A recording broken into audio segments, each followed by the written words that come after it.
Hello बच्चों, एक बार फिर से स्वागत है आपका अपने YouTube channel UP board PCM में। अगर आप भी बोर्ड परीक्षा की तैयारी कर रहे हैं और आपको तैयारी करने में किसी भी प्रकार की कठिनाई हो रही है, गणित हो या फिर विज्ञान हो या फिर अन्य विषय हो, तो हमारा चैनल आपके लिए बहुत ही उपयोगी हो सकता है। और साथ में बोर्ड परीक्षा की तैयारी से संबंधित महत्वपूर्ण प्रश्न और टॉपिक हम समय समय पर आपको बताते रहते हैं। आज का जो वीडियो है ये है वर्ष 2024 के लिए कक्षा 10वीं के गणित पर आधारित, और हम इसमें आपको बताएंगे कुछ महत्वपूर्ण प्रश्नों को जो कि लगातार बोर्ड में आए हुए प्रश्न हैं। अगर आप इन प्रश्नों को हल कर लेते हो तो आप अपने आप को श्योर समझिए कि या तो यही प्रश्न बोर्ड परीक्षा में आ जाते हैं या फिर इनमें थोड़ा सा बदलाव कर दिया जाता है, वो प्रश्न बार बार रिपीट होते हैं। तो यहाँ पे हमने कुछ महत्वपूर्ण प्रश्न लिए हुए हैं द्विचर राशि में रैखिक समीकरण का, और आज ये द्विचर राशि में रैखिक समीकरण का दूसरा पार्ट है। पहले पार्ट में हमने कुछ ऑब्जेक्टिव टाइप प्रश्नों को लिया था जो 1 नंबर और 2 नंबर में आते हैं। आज जो प्रश्न है ये या तो 4 नंबर में या फिर 6 नंबर में ये प्रश्न आता है, वो हमने ले रखा है। तो उम्मीद है कि आप वीडियो को लगातार देखते रहेंगे, और अगर आपको कोई भी परेशानी आएगी तो आप हमें कमेंट के जरिए ज़रूर बताएंगे। तो आइए शुरुआत करते हैं आज के अपने इस टॉपिक की। तो यहाँ पे आप देख सकते हैं हमने महत्वपूर्ण प्रश्न लिया है दो चर राशि में रैखिक समीकरण, और आज इसका ये दूसरा वीडियो है। और इसमें वही प्रश्न लिए गए हैं जो हर वर्ष बोर्ड में रिपीट होते हैं। हमने पहला प्रश्न लिया है जो कि भिन्नों से संबंधित है, और किसी न किसी सेट में 7 सेटों में से किसी न किसी सेट में भिन्नों से संबंधित प्रश्न होता ही है। प्रश्न लिया है हमने एक भिन्न का अंश उसके हर से 3 कम है। यदि अंश और हर दोनों में 2 जोड़ा जाता है तो नई भिन्न और मूल भिन्न का योग 29/20 हो जाता है। मूल भिन्न ज्ञात कीजिए। तो भिन्नों से संबंधित कैसे सवाल लगाना है आइए देखते हैं। तो सबसे पहले हम यहाँ पे मानेंगे माना भिन्न बराबर, ऐसे ही सवाल लगाना है बिल्कुल जब आपको भिन्नों का सवाल लगाना रहे। हमने एक भिन्न मान ली x बाई वाई, जहाँ x उसका अंश हो गया और ये y इसका हो गया हर। अब यहाँ पे 2 केस दिया हुआ। पहला केस है भिन्न का अंश उसके हर से 3 कम है, ये इन्होंने पहला केस दिया हुआ है। तो लिखेंगे प्रथम शर्त, पहला इन्होंने केस क्या दिया कि भिन्न का अंश उसके हर से 3 कम है। तो अंश यहाँ पे है x और हर है y। तो कहा ये जो अंश है ये हर से 3 कम है, उसमें हमने कम कर दिया, इसको कह दिया समीकरण नंबर 1। अब लिखेंगे दूसरी शर्त,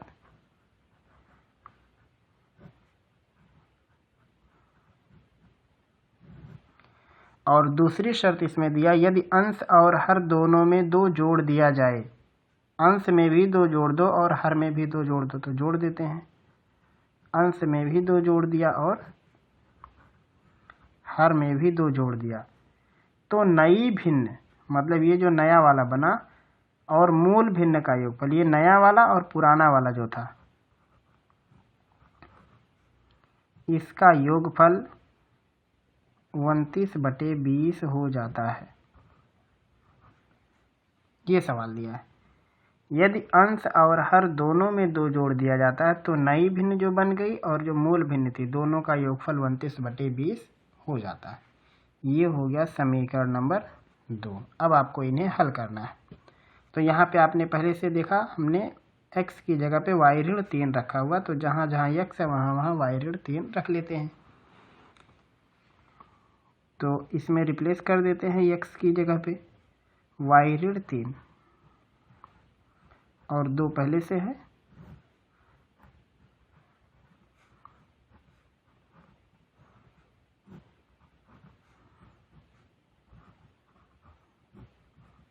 कुछ इस प्रकार से हो गया ये। अब इसको आगे सॉल्व करेंगे तो 3 में से 2 घटाएंगे 1 आएगा।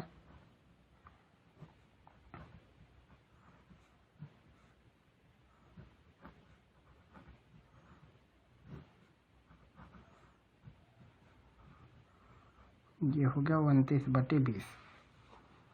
अब आइए इसका गुणा करते हैं।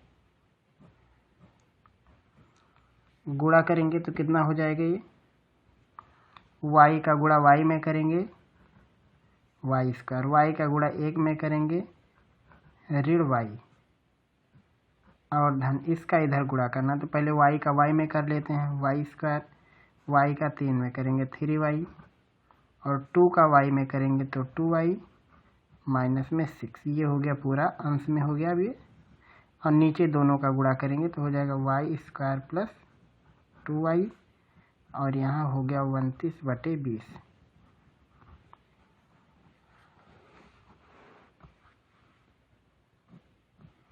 इसको आगे सॉल्व कर देखो, y² और y², ये हो गया मिला के 2y², और यहाँ पे 3y और ये y 4y में से 2 कम करेंगे तो आएगा माइनस में फिर से 2y, और माइनस में यहाँ है 6, नीचे हो गया y² प्लस 2y, ये हो गया 29/20। अब इसको आगे सॉल्व करो।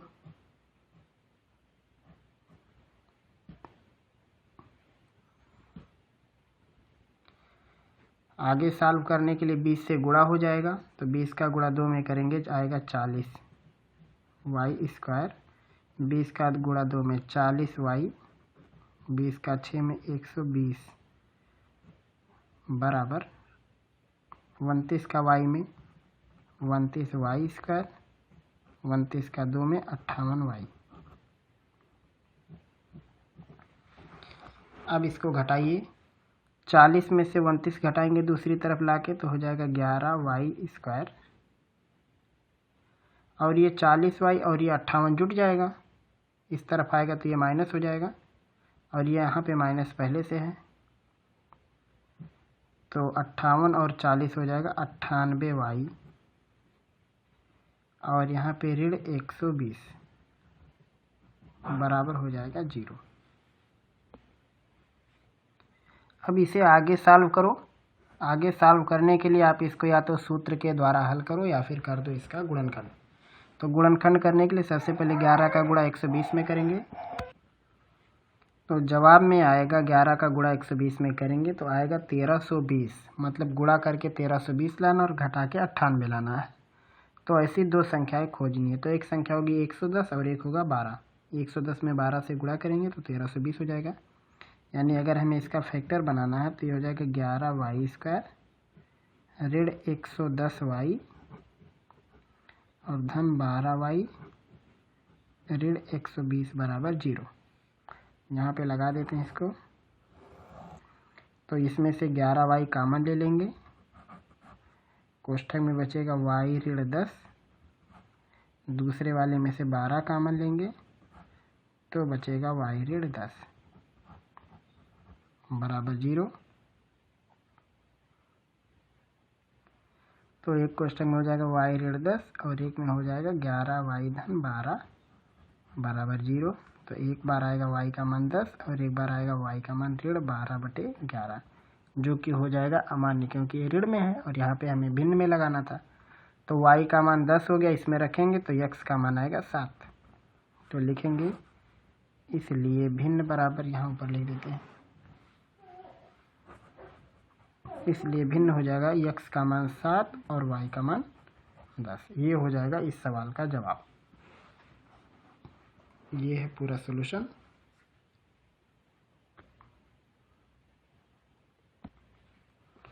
अगला सवाल है, एक भिन्न 1/3 हो जाती है जब उसके अंश में 1 जोड़ दिया जाता है और वह 1/4 हो जाती है जब इसके हर में 1 घटाया जाता है, भिन्न ज्ञात कीजिए।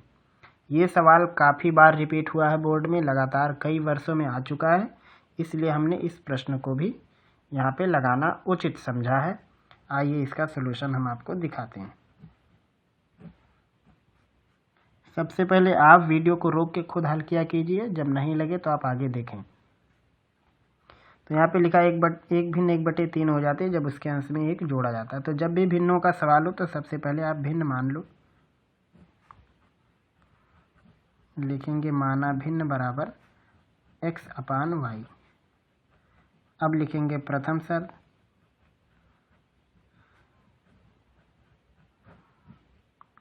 पहली शर्त क्या है, भिन्न 1/3 हो जाती है जब उसके अंश में 1 जोड़ा जाता है। तो जब अंश में 1 जोड़ते हैं तो ये हो गया 1/3। अब यहाँ से तिरछा गुणा वगैरह कर लो। तो y का गुणा 1 में करेंगे y, 3 का गुणा x में करेंगे 3x और 3 का गुणा 1 में करेंगे 3। इसको कोई एक समीकरण बना लेते हैं। फिर उसके बाद लेते हैं द्वितीय शर्त। दूसरा शर्त इन्होंने क्या कहा कि और वह 1/4 हो जाते हैं जब उसके हर में से 1 घटाया जाता है। जब हर में से 1 घटाते हैं तब उसका मान हो जाता है 1/4।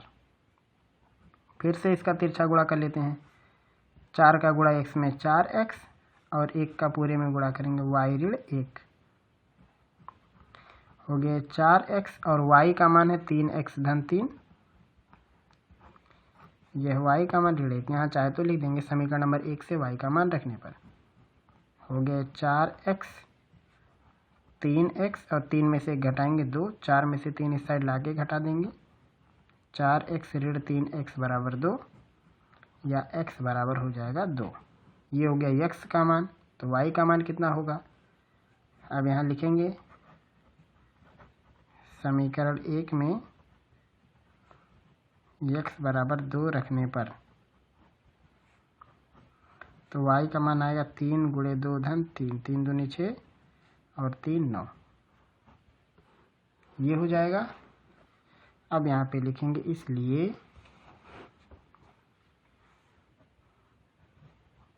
भिन्न बराबर x का मान 2 y का मान 9, ये हो जाएगा इस सवाल का जवाब। अब इसमें रख के देख लेते हैं। जब अंश में 1 जोड़ेंगे तो 3/9 हो जाएगा और हल होके 1/3 बनेगा, और जब नीचे 1 कम करेंगे तो 2/8 बनेगा, तो 1/4 हल होके आ जाएगा। तो इस प्रकार से आपको ये सवाल लगाना है। यहाँ आप देख सकते हैं उसका जवाब।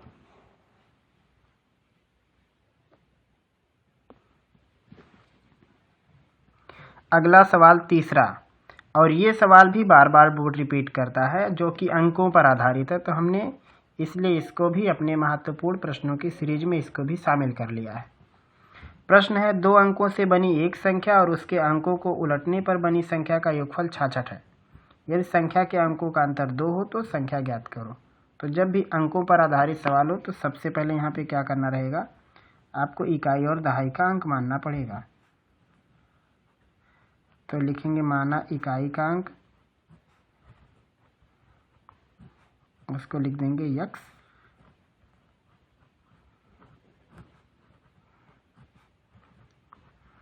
और दहाई का अंक मान लेते हैं y। उसके बाद तुरंत बनाएंगे संख्या। संख्या कैसे बनती है, दहाई में 10 से गुणा करके इकाई को जोड़ देना है, ये हो जाएगी आपकी मूल संख्या। अब प्रथम शर्त, जो इन्होंने पहला केस कहा सवाल में, वो क्या कहा है कि 2 अंकों से बनी एक संख्या और उसके अंकों को उलटने पर बनी संख्या का योगफल 66। मतलब मूल संख्या आपको लेना है और साथ में इसके अंकों को उलट देना है। अंकों को जब उल्टेंगे तो इकाई दहाई हो जाएगा और दहाई इकाई हो जाएगा, यानी ऐसा हो जाएगा। मूल संख्या और अंकों को उलटने पर बनने वाली संख्या का योगफल 66 है।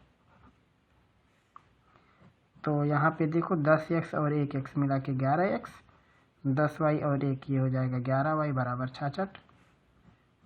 यहाँ से x धन y का मान हो जाएगा 6, 11 से भाग करेंगे तो ये हो गया समीकरण नंबर 1। आगे कहा है, यदि संख्या के अंकों का अंतर 2 हो, मतलब चाहे इकाई में से दहाई घटाओ 2 आए या दहाई में से इकाई घटाओ तो 2 आए, दोनों हो सकता है। लिखेंगे द्वितीय शर्त, मान लेते हैं x ऋण y बराबर 2, यानी इकाई और दहाई का अंतर हमने ये मान लिया 2 है, इसको कह देंगे समीकरण नंबर 2। अब ये 2 समीकरण हैं, इन दोनों को आपको हल करना है, तो इसको विलोपन से लगाना आसान हो जाएगा।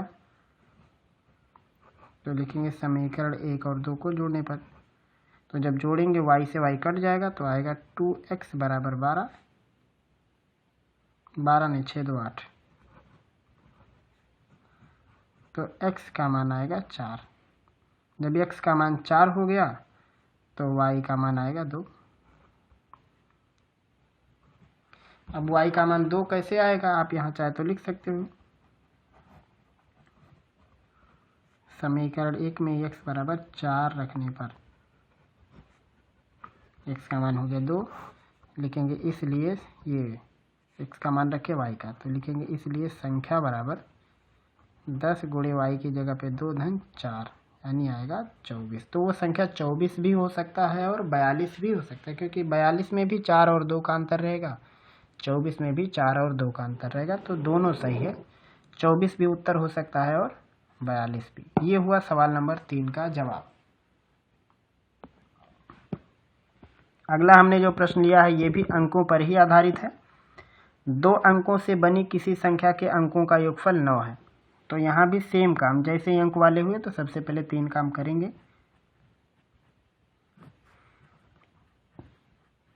लिखेंगे माना इकाई का अंक x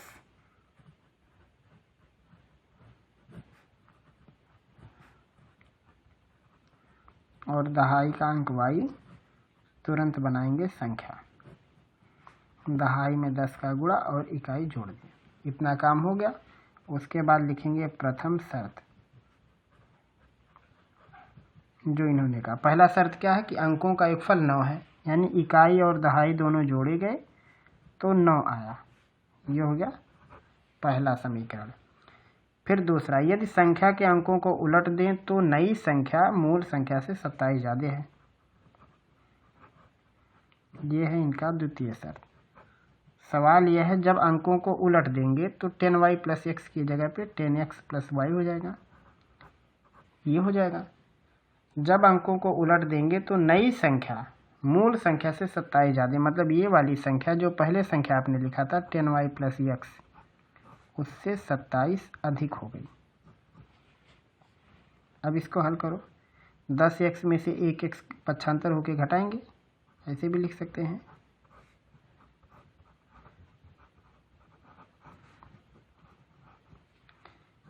या लिख सकते हैं 9x ऋण 9y बराबर 27। 9 से भाग करेंगे, x ऋण y बराबर आएगा 3। इसको कहेंगे समीकरण नंबर 2। इसको भी विलोपन से लगा सकते हैं, तो y से y कट जाएगा।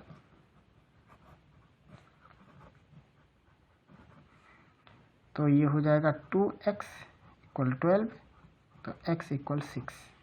x का मान 6 आ गया, किसी समीकरण में रख देंगे। जैसे समीकरण 1 में x बराबर 6 रखने पर तो y का मान आएगा 3। लिखेंगे इसलिए संख्या बराबर 10 गुणे y का मान 3, x का मान 6 यानी 36। ये हो जाएगा इस सवाल का जवाब। अगला सवाल दिया हुआ है, 2 व्यक्तियों की आय का अनुपात 9 और 7 का है और उनके खर्चों का अनुपात 4:3 है। यदि इनमें से प्रत्येक व्यक्ति 2000 बचा लेता है तो उनकी मासिक आय ज्ञात कीजिए। तो यहाँ पे सवाल में दिया हुआ उनकी आमदनी का अनुपात और खर्च का अनुपात और साथ में क्या बचाता है। तो आइए इस प्रश्न को लगाते हैं। तो हल करने के लिए सबसे पहले मान लेते हैं कि माना आय क्रमशः दिया हुआ है कि आमदनी में जो इनका मतलब अनुपात है वो 9 और 7 का है। तो हम मान लेते हैं आय क्रमशः 9x माइनस 7, 9x कामा 7x, ऐसा हम मान लेते हैं। अब यहाँ से दोनों का अनुपात निकालेंगे तो 9 और 7 का आएगा। और खर्च जो है वो 4:3 का अनुपात है, तो यहाँ पे लिखेंगे व्यय क्रमशः 4y और एक 3y मान लेते हैं ऐसा। अब लिखेंगे प्रश्न अनुसार। सवाल में दिया 2 के दोनों लोग 2000 बचा लेते हैं। तो बचाने का काम कैसे होता है, आमदनी में से खर्च घटा दो। तो लिखेंगे 9x माइनस 4y, ये हो गया 2000, इसको एक समीकरण कह दिया। और 7x माइनस 3y, इसको कह दिया 2000। ये 9x 4y 7x 3y। ये हो गया 2000, इसको कह दिया समीकरण नंबर 2। अब इसे आपको सॉल्व करना है, तो आप इसको सॉल्व करने के लिए चाहे विलोपन का नियम लगाओ या तो प्रतिस्थापन का। वज्रगुणन से नहीं लगाना क्योंकि वो नियम कट गया है। और एक और तरीका है कि दोनों का एक पक्ष बराबर है तो दूसरा बराबर ही होगा, चाहे वैसे लगा लो। तो हम वैसे लगाएंगे, लिखेंगे समीकरण 1 और 2 की तुलना से दोनों का कंपैरिजन करो तो दोनों का बायां पक्ष बराबर मिलेगा। 9x माइनस 4y और ये हो जाएगा 7x माइनस 3y। x को x की तरफ और y को y की तरफ। 9 में से 7 घटाएंगे 2 आएगा 2x और 7 ये 4 में से 3 जाएगा y। इसको कोई समीकरण कह देते हैं, यानी y का मान 2x के बराबर हो गया। किसी में भी रख दो, चाहे पहले में या दूसरे में। जैसे समीकरण 1 में y बराबर 2x रखने पर तो हो जाएगा 9x माइनस 4 और y की जगह पे 2x, ये हो गया 2000। 9x माइनस 8x ये हो गया 2000। तो यहाँ से x का मान आएगा 2000 रुपये। अब इसमें दोनों का आय पूछा तो यहाँ पे लिखेंगे इसलिए आय क्रमशः, एक का 9x है यानी 9 गुणे 2000 कामा 7 गुणे 2000 यानी 18,000 कामा 14,000 रुपये। यानी दोनों की आमदनी, एक की 18,000 हो जाएगी और एक की 14,000। ये हो जाएगा इस सवाल का जवाब। तो उम्मीद है कि आपको बताए गए सभी प्रश्नों का सलूशन समझ में आया होगा और ये वो प्रश्न थे जो लगातार बोर्ड परीक्षा में आ रहे हैं। तो उम्मीद है कि आपको हर एक बात समझ में आई होगी। अगर आपका कोई भी प्रश्न, टॉपिक या डाउट होगा तो आप हमें कमेंट के जरिए ज़रूर बताएंगे। फिर मिलेंगे हम लोग जल्द ही अगले पार्ट में अगले टॉपिक के साथ।